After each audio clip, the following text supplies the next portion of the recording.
Can you give like your, elevator pitch or your Uber pitch, what you do and what specifically about Facebook ads that you've shed to the industry that's just been creating some of these amazing case studies? I've spent over $1 million a day. I launched the very first lead gen ad unit. I did the alpha for DPA. I did the alpha for Canvas ads, rest in peace. And then you realize you can spend even more, like you're underspending right now in that sense. And I've, installed system and process and built 7, 8, 9-figure businesses. At least 7 or 8 businesses I've taken from high 7 to low 9 over the last like 4 or 5 years.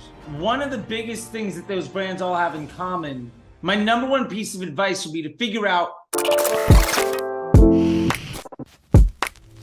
Yeah, so we had one account, and in fact, I'm actually building a case study around this one particular account right now. And we launched dynamic creative testing. We did our usual testing campaign, did really well for the first round. Then the second round, I was like, hey, let's try a dynamic creative test, and it crushed. I mean, just did amazing. And then I was like, okay, cool, let's try this on another account, and it did not spin at all on that particular ad set. I spent like, was spending $14,000 a day on this one campaign, CBO, and the ad set was getting like $50, $100 a day on it. So I'm like, sure, the ads weren't good enough. Got it. Exactly. And I was like, okay, cool. I was like, my heart's telling me, hey, let's set a minimum budget on this and force spin to it. But then I'm sitting back in my crate. Let me look at it from, the disruptor's perspective. Have a little Charlie in the back of your head. It's going to work out all right for you. I promise. What would he say in terms of why it's not working? Well, that's not good enough. That sucks. And we've seen that from time to time in our account, where you drop a really hot ad in there. That's amazing. It'll immediately get all the spin and crush for the account. And that's what you want. That's a great problem to have. Exactly. And so I was like, okay, cool. I was like, let's just validate this.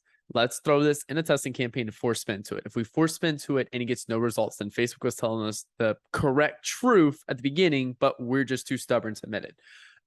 So threw in a test campaign, ran it for 3 days, $100 a day, and guess what? Nothing. Like literally blew $300. So I'm like, okay, that just completely validated in that aspect right there. Yeah. So it's funny how like it knows what it's doing. When you let it actually do its job, and when you get out of the way of micromanaging employees, sometimes they're going to do all right. That is true.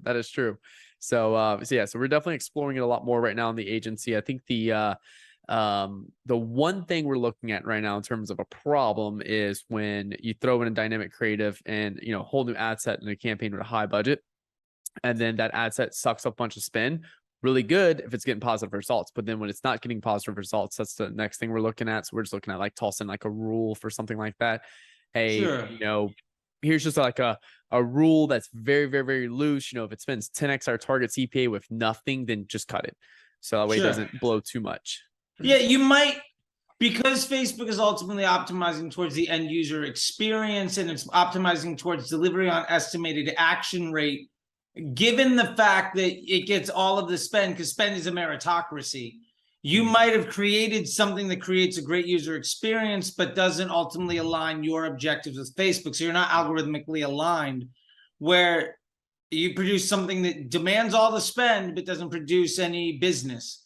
And those are great lessons to learn from, and definitely not things you should abandon, but figure out why it got spent, and also focus on what about it didn't drive the action. And ultimately, sometimes you also have to say, is that a bad thing? Mm-hmm. Because if it's getting you a ton of spend and you're reaching 3, 4, 5 times as many people, and you have an account with a lot of those, the incremental lift on every channel might also spike.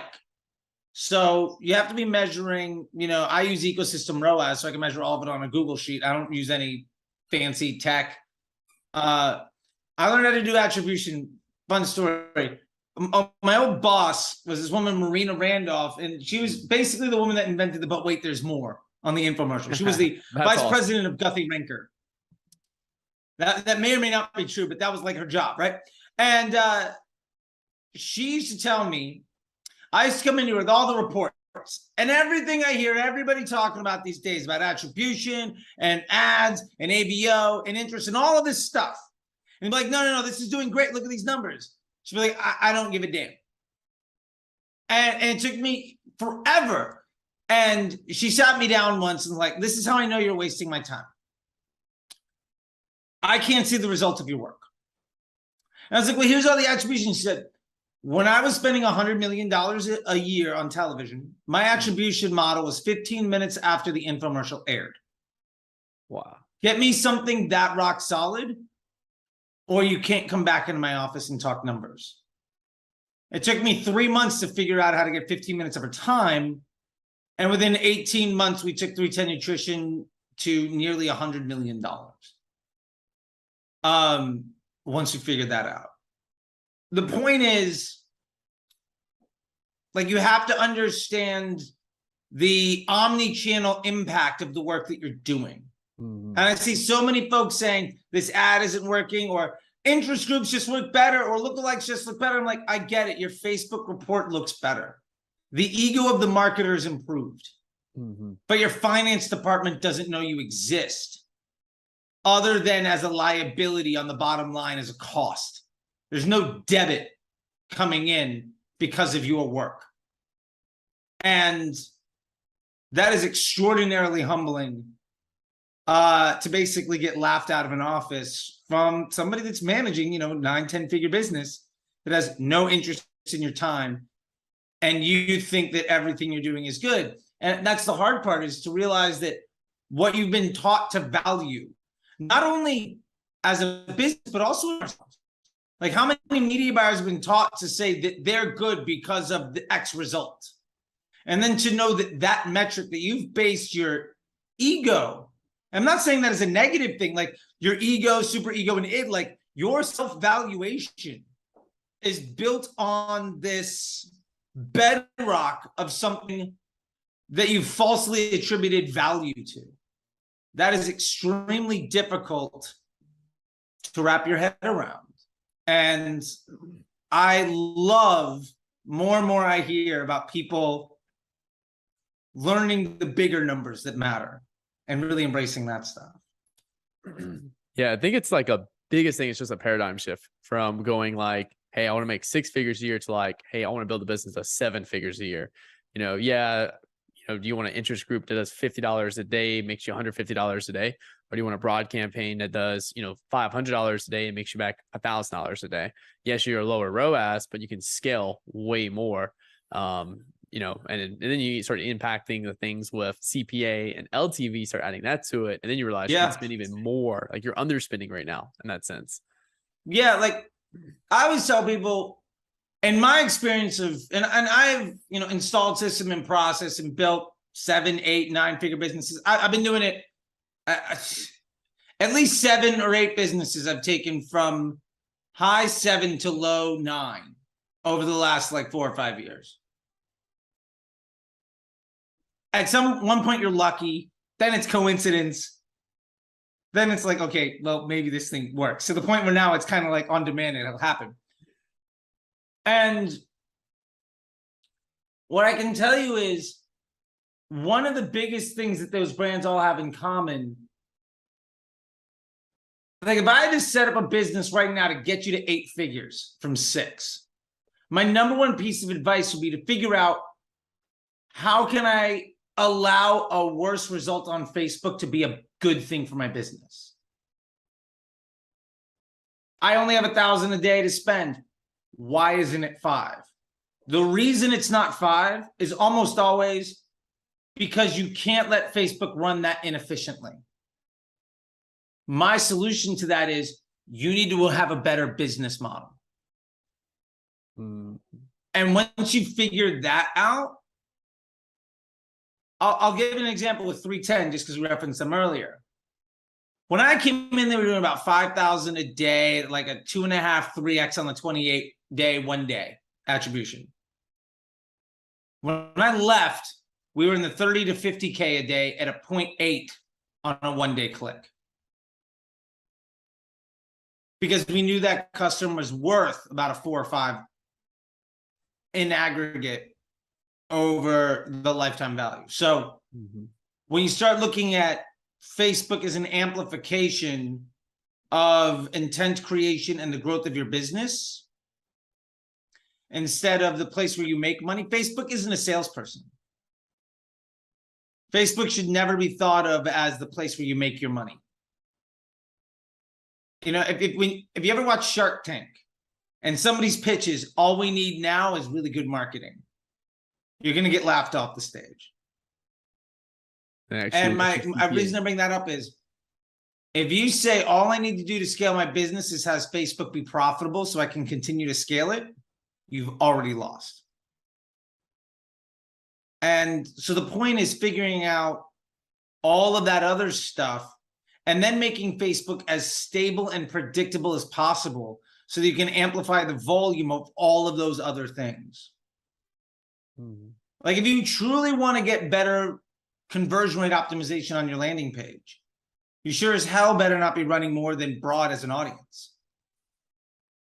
Because, or running multiple types of, like, how many different type of people do you want coming to your store that you're going to try to optimize after the click?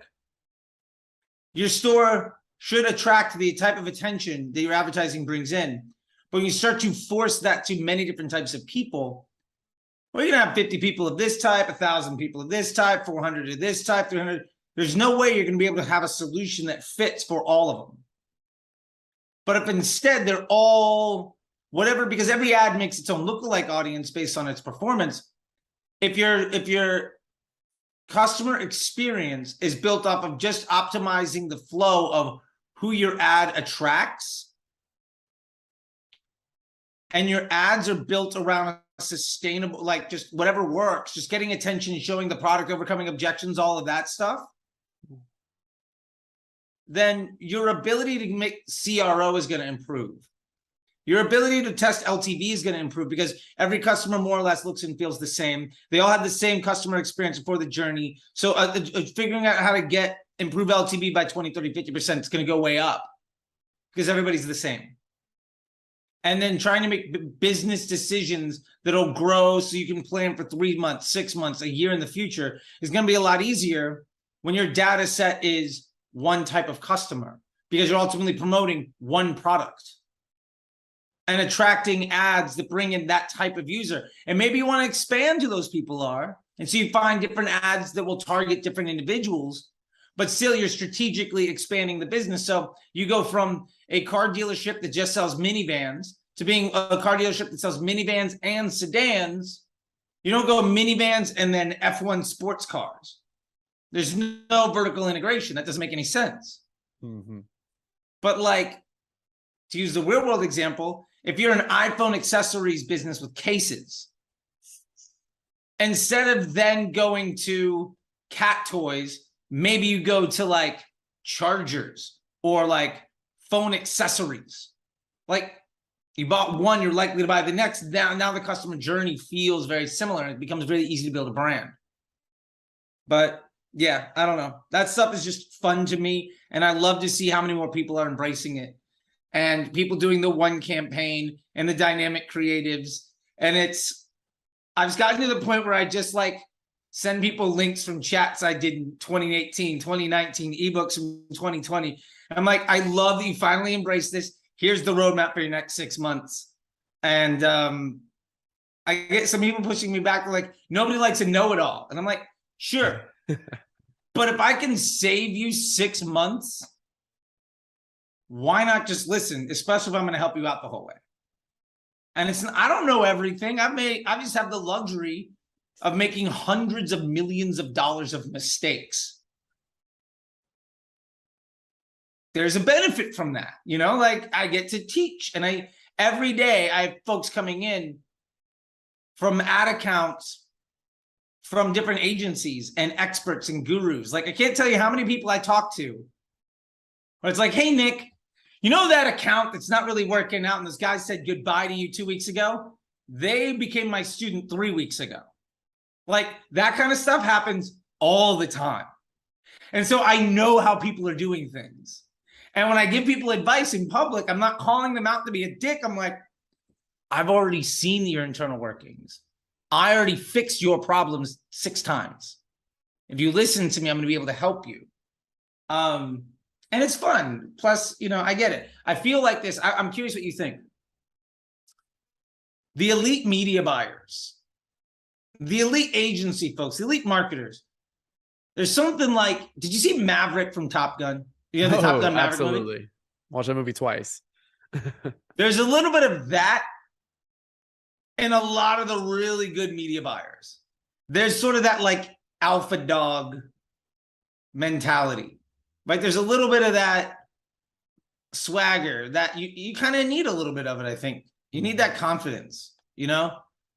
And so I'll gladly be Maverick with the new class and just trying to help people out. It's not that I'm trying to be a dick. I'm just trying to let you know, you think you can't, you need 3 minutes 15. I can do it in 2:18. Every time I'll knock it in. I'll do that run in under 2 minutes 30. Like I'll just show you the way. And then all of a sudden you can do it. You know, like and I'll reference this. For 2,500 years, nobody could run a mile, or 2,200 years since it was defined from like the Greek warrior running to the city of Marathon. And that distance being calculated. For 2,200 years, nobody could do it under 4 minutes. In the 30s, a scientist / like part-time athlete in the rain on a windy day did it in 3 minutes and 59 seconds. It took 48 days for somebody else to do it. You just need somebody to show you that it exists and it can work, and then all the floodgates open. And I don't know. I enjoy talking about this stuff. I don't even remember where we started. I feel like I completely derailed this. I apologize. Well, it's in a good direction. And there's definitely some people right now that I know are watching this are like, Nick, who the hell did you bring on the channel? So Charlie, I know there's a good 50% of our viewers that know you, watch your channel, consume some of your stuff. Some people have, sent your way, and they're like, dude, Nick, thank you for sending me to Charlie. Like I've been seeing the stuff you talk about broad. I went to Charlie, learned more about broad. Now it's like exponentially growing my results with Facebook. But, for those who don't know you, Charlie, can you give like your, elevator pitch or your Uber pitch of what you do, and what specifically about Facebook guys that you've shed to the industry that's just been creating some of these amazing case studies? Yeah, I mean, I've been around the Facebook game since before there was a pixel. I remember when conversion campaigns were invented, which, by the way, was 10 times the tragedy that iOS 14 was supposed to be. And my clients have been mom and pop shops spending $50, $100 a month, to CBS, Nissan, Apple, Progressive Insurance, MGM, New Balance. I brought brands to market. I've been around the game for a long, long time. I've developed 6, 7, 8, 9-figure brands. I've spent over $1 million a day. I launched the very first lead gen ad unit. I did the alpha for DPA. I did the alpha for Canvas ads, rest in peace. And I was there for the development of the Power 5 in the original Facebook Disruptor group. And so I kind of helped write the manual on how to do creative testing and use CBO with advanced matching to scale to $100 million for brands. And over the last several years, I went from training agencies and working in-house as an employee at businesses to training media buyers, brands, and agencies at a direct level to teach them the operations, standard operating procedures, and the architecture and the repeatable systems and process for projectable and scalable results that you can trust. I just thoroughly enjoy this stuff. I know it intimately because I helped build a lot of it. And I think I said before, I've made a couple $100 million in mistakes. And now every single day I get to talk to people from around the world where I'm in their ad account solving their problems. And my biggest focus is to help people be more successful, to be less stressed, and to ultimately create jobs and opportunity, confidence, and freedom for folks. And that is a blessing that I can have because I have been there. I'm a recovered junkie. I got about 10 years clean. I used to have to make the decision between heroin and food. And now I get to help people quit their jobs and achieve their dreams and create opportunities for others. And it is a beautiful place.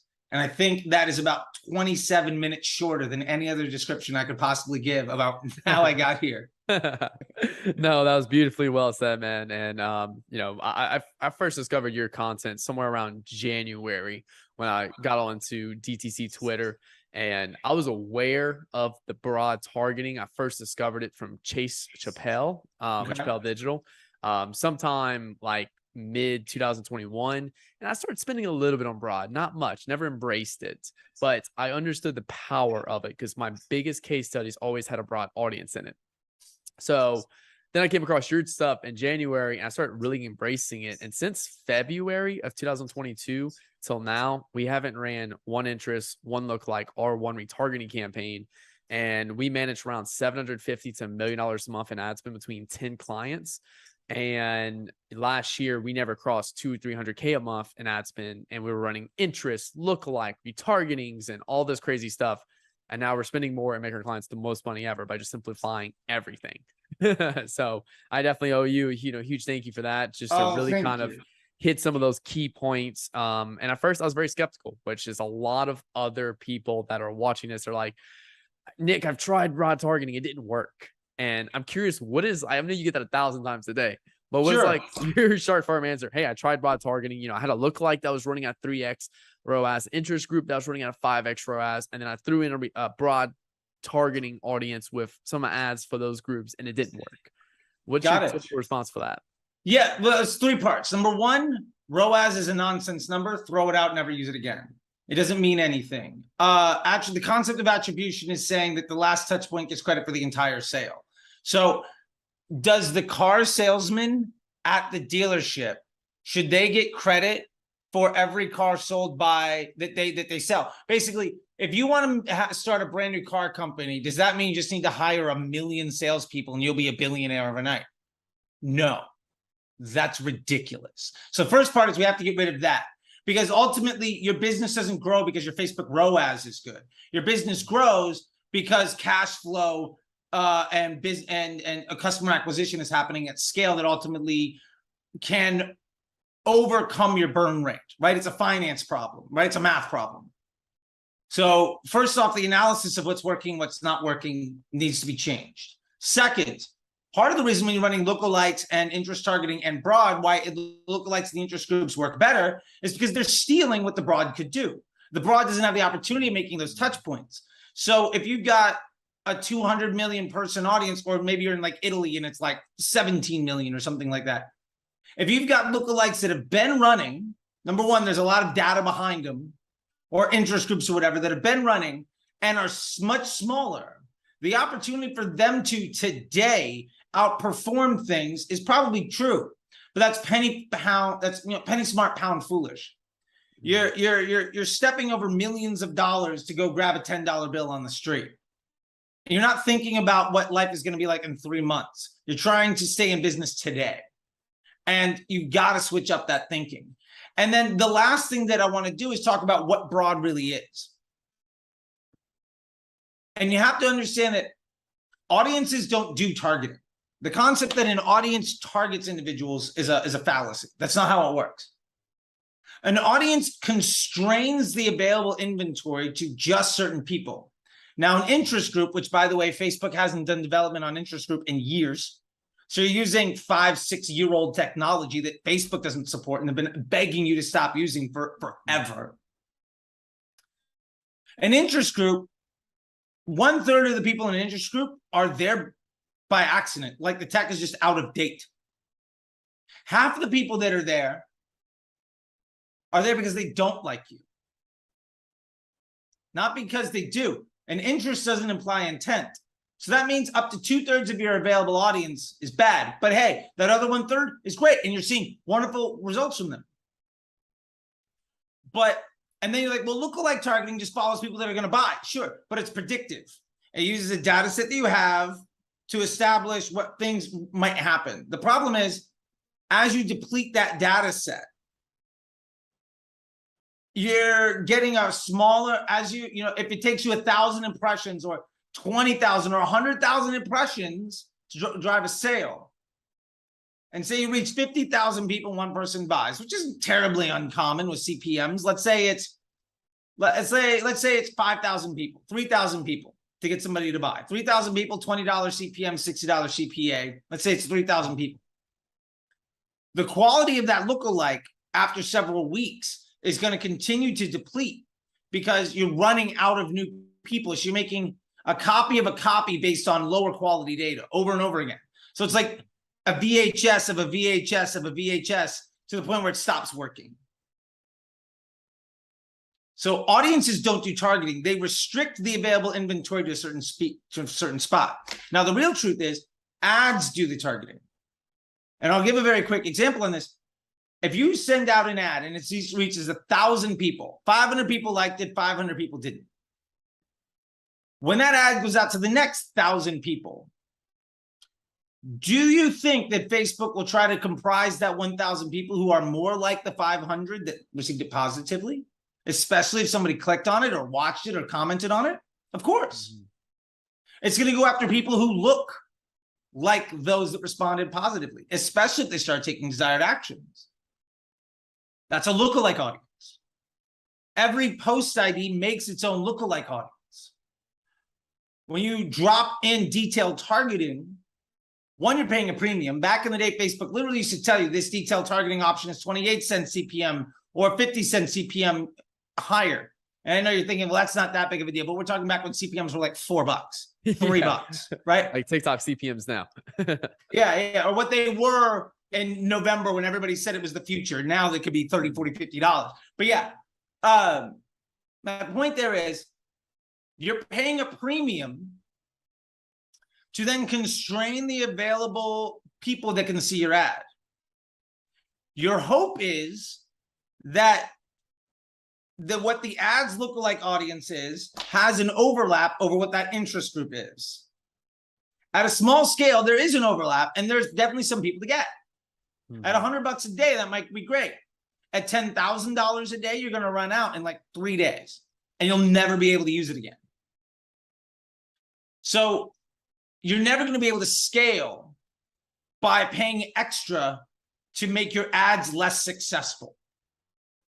And when you run broad, all of your data goes into one place.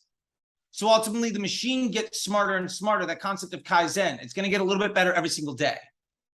And it's getting a little bit better by basically you're saying, hopefully you make the right choice, but a bad choice is never going to be repeated.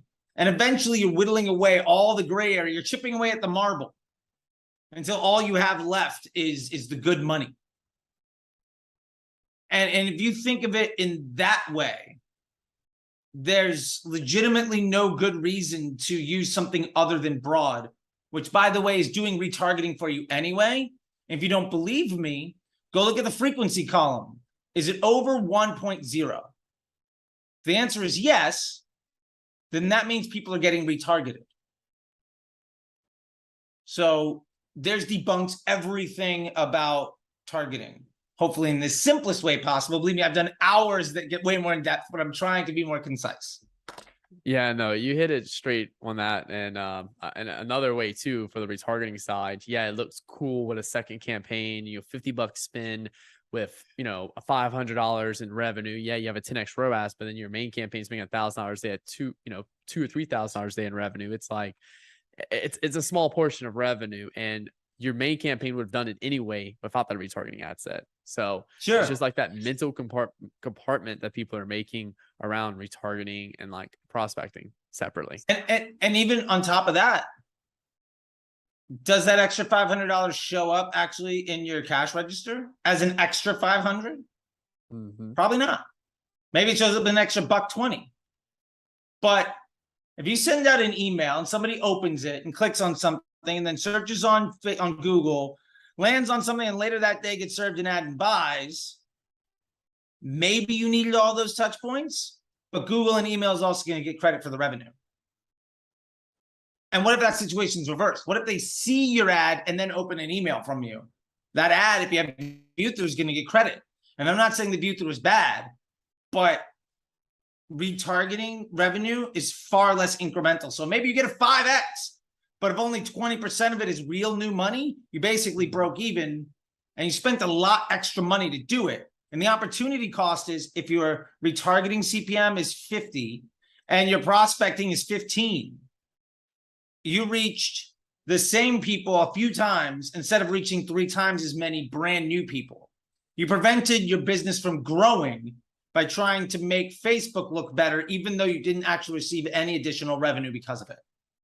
Over cost, which is, generally speaking, not a way you grow a business.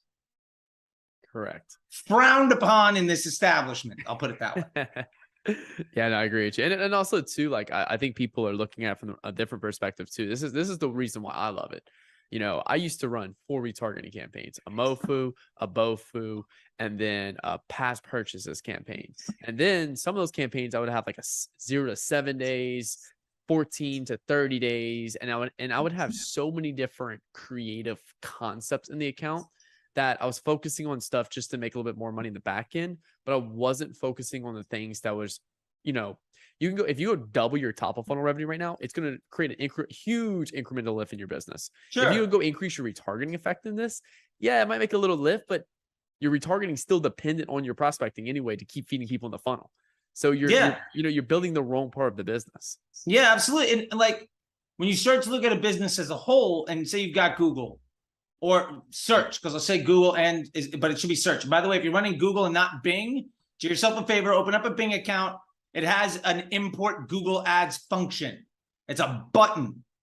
And you'll basically be on 2 platforms that will 100% duplicate your Google. Do that right now. Like pause, come back in like 15 minutes. And, you'll be making a few extra bucks tomorrow. Like, just do it. But if you're also running email, what you have to understand is, do you think retargeting the people that were added to that are in your abandoned cart email flows that are already searching for you is going to drive you new net revenue versus reaching 100 new people that have never heard of you before? Which one of those things do you think, if you do at scale 1,000 times over, is going to make you rich versus which one is going to make a report that makes the Facebook media buyer feel good in a meeting that doesn't include the CEO or the finance department? Like, you got to understand what your objectives are, what your priorities are. So yeah, running it broad on Facebook also improves your email open rate because people are likely your business are more likely to open the email, improves your search volume. And if you're running Google Analytics to data traffic analysis in UTMs, which I have a whole other problem with UTMs. I don't use them, but that's just because I don't care about ego. You're going to see direct traffic spike when you run broad versus retargeting. That the direct untracked traffic is going to go way up because how many of those people just hear about you and go to your site, or how many of those people click but they got ad blockers on, or how many times is your UTM attached anyway but it gets stripped because they're inside the Facebook browser or on incognito window. That could be as small as 18% of your traffic and as big as 60 to 70%. So why not focus on bringing in new people? Plus, it's so much easier. Like, it could be, if you're managing Facebook and it's over 3 hours a week, I promise you're working too hard. Like, I'm an equity partner in a business, women's clothing business. I got brought on in February. They spent $200,000 in Facebook ads. In July, we spent 1.2 million. That's amazing. I spend maybe 3 hours a week. I do all my reports on in-platform attribution on a Google Sheet. I only do broad with dynamic creatives. I'm promoting one product. And we're crushing. When everybody else says Facebook's hard and you're coming in a recession, you're not. That's a lie. So if your business is going down right now, understand it's not that less people are buying. Maybe that's true. But what it also means is there's somebody out there doing better than you, stealing your market share. There's always a dog bigger than you in the pound. You just have to eat their food, even if there's less food to go around. And that should be your focus. There's no limitation in buying behavior and all that. That's nonsense. People are still spending money. Like, yeah, you're not Blockbuster losing to Netflix, right? You got a corner bakery and like you know, like, and somebody opens up a Dunkin' Donuts down the street. That's your problem. They're just going to steal your market share from you. Like, so you have to compete with that.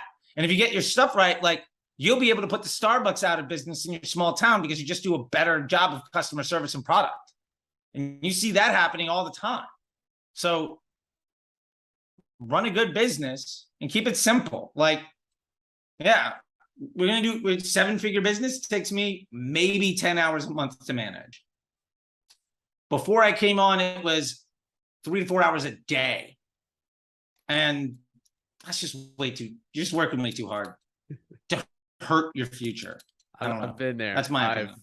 I've been there with literally just 2 ad accounts early in my Facebook career, which is like mid 2019 or later 2019, where I literally just had 2 accounts spending $2K a day total. And I remember like being a day trader in the ad account all day. Oh yeah, 7-8 hours. Now I spend 15K a day in just one account, and I spend 15 minutes a day inside of that account. Jump in, make a few tweaks. That is it. There you go. The rest of the time is on ads that lift the business forward. And that's where I want to touch next is, okay, cool.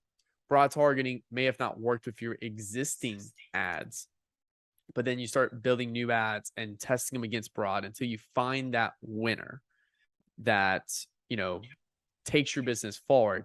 That's also the biggest thing too, that I feel like a lot of people are not seeing as well. Yeah. Like if your ads that you tested against retargeting or an interest group work there, great. Like, so you're the best bicycle rider as long as it's downhill with training wheels on. Awesome. If you can start to run dynamic creatives at broad, they might work, they might not. But if every couple of weeks, it continues to seem to get better and better. If you get 2% better a week with your dynamic creatives against broad, over the course of a year, you're going to get 3 times as good, right? That's 2% a week over 50 iterations. My point to that is saying that maybe it's not working right now, but if you continue to invest in it, it's probably better than the worst option you have. So if you start to remove, if you think of it as cost averaging with your investment portfolio, and dynamic creative at broad is 9th out of 12 options, well, it's better than 3. So give it the budget of 10, of 12, 11, and 10, and it'll get better. Now, maybe it's the 7th out of 9 options. Let it start to gobble up everything else.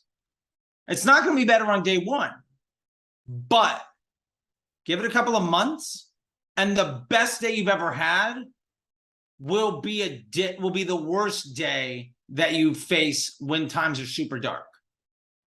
And that's what you have to think about is business is not about turnkey solutions that work and scale immediately. It's about investing in long-term relationships and scalable solutions. And none of that stuff is an overnight success. It takes an investment. And if you're not willing to make that investment, then understand that you are going down this flywheel that ultimately you're going to have to work a little bit harder to get better. You're going to have to do a little bit worse because your costs are going to continue to rise because you're disrespecting the algorithm, so you can continue raising your CPMs. By the way, for those of you that haven't seen your CPMs drop in the last 2 years, you're doing Facebook wrong. If your CPMs continue to rise, you continue to work a little bit harder, eventually you're going to get priced out of the market, which is what Facebook is doing. Basically, they're saying, you're disrespecting our customers and our business model, so we're going to just tax you a little bit more, a little bit more, and a little bit more, till eventually you can't play because we know somebody that's doing a better job will gladly come in and do it. So that's the way that I think about it, at least. And I used to be I would get a Trenti cold brew, no ice, put on some headphones, and I can by force of will produce another 10 to 20,000 in revenue that day. But I had to do it every single day. And if I took a day off, the business felt a 30, 40K hit in revenue. Like, you can't run a business like that. You can't scale a business like that. You can't achieve dreams where it means that your best employee has to give you A+ work every waking moment of every single day. It's just impossible. Plus, the machine's going to be better than you anyway. So you might as well just embrace making an automated factory. You know, Henry Ford figured this out over 100 years ago. Just do that. It's a lot easier. And you make more money. Yeah, you spend a lot less time in the ad account. And that's, you know, a lot of people are like, well, I don't mind it for the money. But yeah, you do that for a year and then your business barely moved forward and you realize you wasted a year when you could just jump in, embrace this now, and, you know, tremendously change the trajectory of your business, which is huge. And I'm curious too, because I know we're going to get into the end of this, but just for the people that are kind of questioning, like, you know, your setup, and you said you run one campaign. What does that one campaign look like?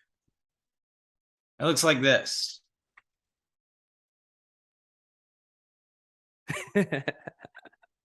There's no one in this is how you make this that could show their whole ad account structure on a post-it note. Yeah, this is how I spend $1 million a month on Facebook. One ad set that has your best post IDs. 1 to 2 dynamic creatives whose sole job is to produce ad sets that cost average to improve the efficiency of that winners. When you improve your efficiency, let's do some quick math. If your goal is to get to a $50 cost per, and you get it down to a $45 cost per, you could immediately invest 10% more at a complete loss with no additional revenue. And you're still better than your target. Now, odds are you're not going to see no additional revenue. Right? Maybe you increase it by 10 and it goes to like $46. Great, do it again. Maybe it goes to like 47. Great, do it again. Maybe it goes to like 48. You let it sit, it gets a little bit smarter, it starts to work its way back down to 46, 47. It's about profitable scaling margin. Understand, beat your objective, and then invest into the margin and put some of that money in your back pocket so that ultimately, I look at growing a business with what I call a total loss investment. How much money can I dump into this with zero earnings and I'm still okay? Because even if I get nothing attributed to a Facebook sale, my search volume is going to go up. I'm going to get more people signing up for an email list. And if you can't make money on the back of that, you probably shouldn't be in business anyway. And so, yeah, that's all you need. How long should you be running the test for? Until they're done.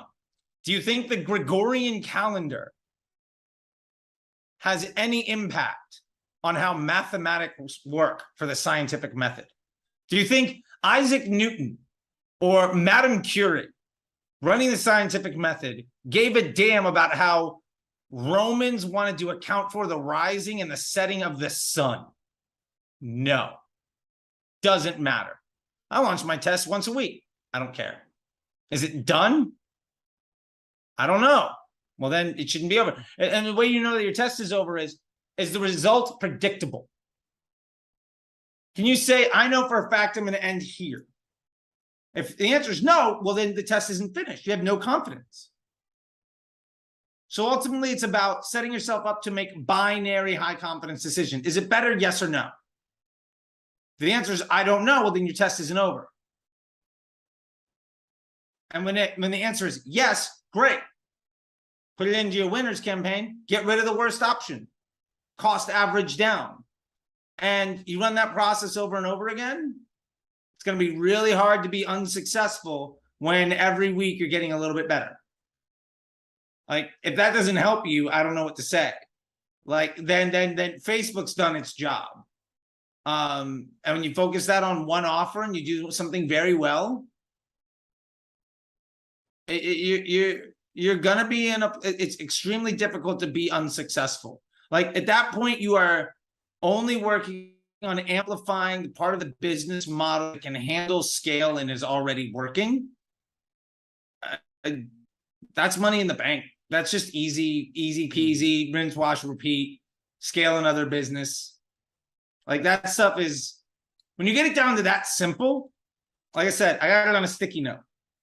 I got my entire account structure down on what is effectively a not very elaborate Etch-a-Sketch. If it's more complicated than that, you're probably doing it wrong. My golden rule is, if your solution to the problem is to make things more complicated, it's the wrong solution. That's true about 98% of the time. There's every now and again, you got to be more complicated. It's not a goal. It's not perfect. That is good though, because simplicity scales. That's my biggest thing. And our old account structure, we can never really go after 3-4 clients without having to have multiple media buyers at our agency or something like that, just simply because it's so fucking it's so like complicated to the point where like it takes a lot of time. When you have a very simple ad account structure, one, you're also going to see more consistency with Facebook, which is also the biggest thing we noticed. We don't have to be in the account every day, and with huge ups and downs in the account, we have a pretty consistent flow of results on a daily basis. And then two, it's simple. It's literally anyone. We can hire someone really quickly, teach them it, and they can immediately implement it in that sense right there. And then we also focus on what you can control, which is exactly goes back to your dynamic creative test and everything, and building better ads that move the business forward on a weekly basis. And I know for you can attest to this as well, that usually when you hit huge breakthroughs and spend is due to a better ad as well. Yeah. Like part of that 2 million to 1.2 million was investing in consumer psychology, and working on our business flow, and resulted in an ad that spent $2 million. And I've shown that ad. I've broken it down. Dara Denny did like a dive into it. I've seen it. Yeah, and she was like, submit me your ads. And I did it. And I was like, here's the receipts. Here's a screenshot of the thing. And she's like, okay, Charlie, bring in the heat. Let's check it out. And my editor, she's like, okay, this is wow. And this is good. I like it. And I would say, if you're going to invest your time and energy, spend it working with someone like Sarah Levinger on your consumer psychology, or Glenn Rudin on brand positioning. That's going to move the needle 1,000x more than an audience or bidding model ever will. And it'll do so in a sustainable fashion that will create long-term cash flow and growth. Otherwise, you're playing the lottery. And you might get lucky today, but if you've ever gone to Vegas and hung out at the craps table, eventually you're going to leave broke. Yeah. Like you can't win. Like you don't just make more money the longer you sit at the table. That's not how it works.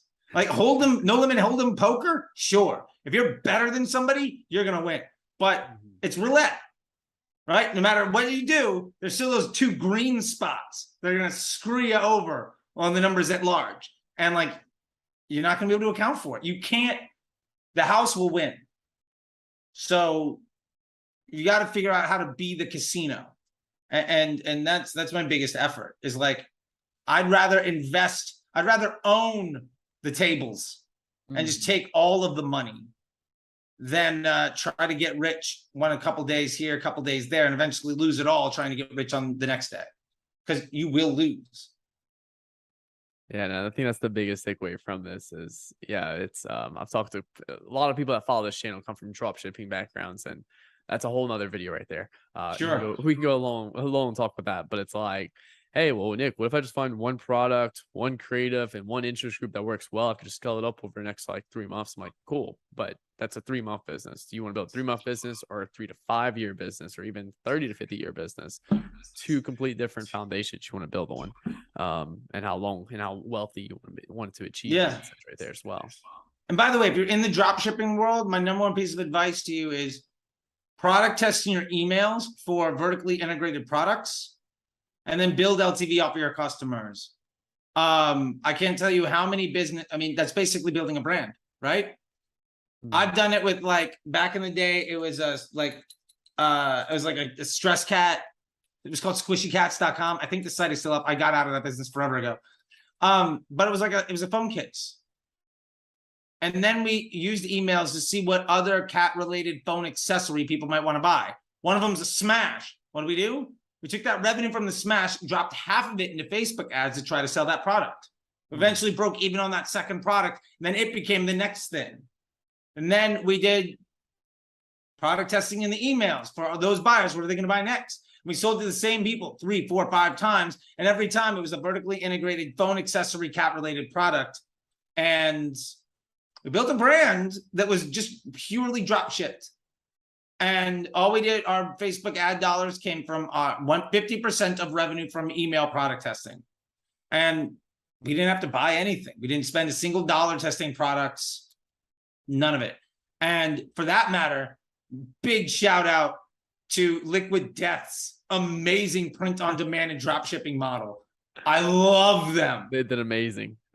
Like, you buy one, like you go to their website and sign up and you're now on their like print on demand store, which is crazy. Like every day I get an email of like, this is a fun shirt or this is a fun thing. And it takes like 4 weeks to get there. I forget about it. It shows up. I'm like, this is awesome.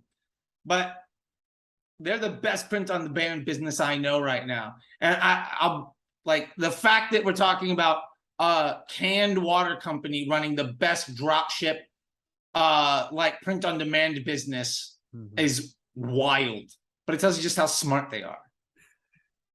They know their audience very well. Yeah. And I love that nobody knows who's behind that business too.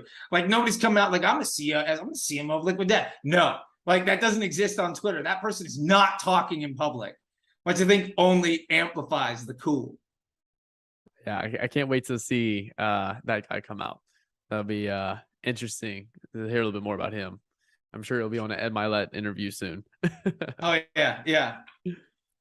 So, well, cool, Charlie. Well, look, man, we're running out of time. I think this was definitely gave our audience a lot more to learn a little bit more about broad targeting as well. Got to learn a little more about you as well, too. And they've probably been, I know we see people in the comments below my videos. They're like, hey, man, just start following Charlie, thank you. And then like another person, who's Charlie? So guys, this is Charlie. Definitely want to give him a follow. What social media platforms people should follow you on?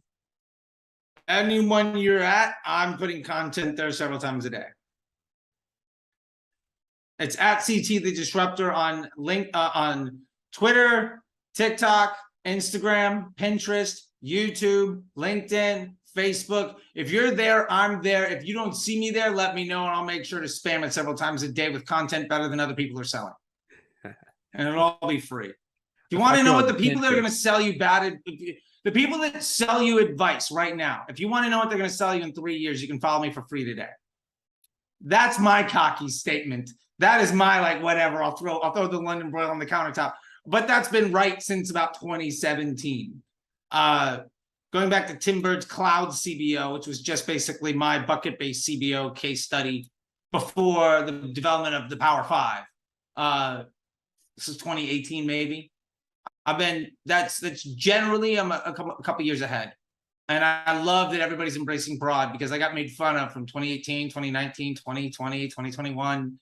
Now most people are like, this broad thing seems to be working out. Like, I don't know what it is, but it's starting to work. I'm like, man, let's do things the right way. You'll be all right. Give me a follow. I love it. If you have any things you'd like to know or like make me talk about, let me know. I make a ton of content, so I'm always up for more ideas and collaborations and just suggestions, man. Sometimes the well runs dry. I'll gladly take some ideas. I got some fun new TikTok ideas that I'm going to try out just to see if people dig the content. And just try to be entertaining and then sneak in good advice while I'm there. We'll see. I'm starting to do, I did one that was like this. It blew up on YouTube Shorts. It did all right on TikTok. But I'm noticing all these thirst trap girl videos. So I'm starting to just kind of mock the girl thirst trap, audio with me pretending to take my shirt up and going and then giving just a bunch of good advice. And that is blowing up. I don't know. I'm just trying to have fun with it. And thank you very much, Nick. I really do appreciate it. And thank you for all of the very nice, kind words that you dropped in along the way. It's ultimately my focus is to help people be more successful. I don't run an agency anymore. I do teach. I do have things. You can check it out. Disruptor School, FacebookDisruptor.com, Facebook Ads MBA program, all that fun stuff. But I think that you shouldn't trust any stranger on the internet at all.